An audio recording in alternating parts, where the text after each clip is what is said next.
täällä nyt ollaan, Englannissa. Tänne asti on selvitty. Että vittu soiko mä oon onnellinen.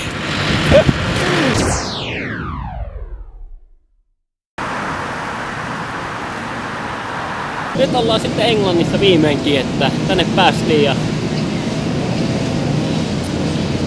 koulu on tossa takana, puitten takana.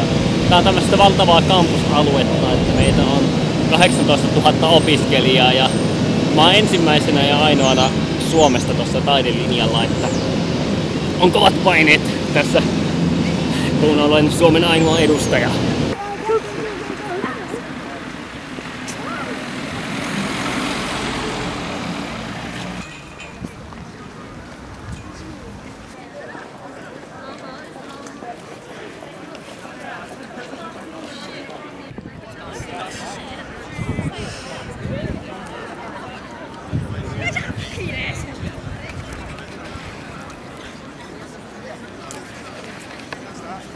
Yliopistolla on oma kauppasakki tässä.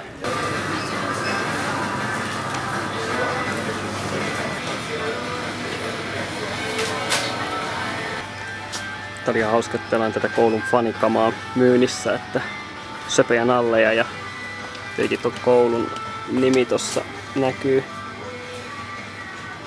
Teepaitoja, kaikkea tämmösiä fleecejä sun muuta ja totta kai koulun vaakunakin on ja mä ajattelin, mä ostan ehdottomasti tämän kaulahuivin, että tää näyttää tosi ihanalta.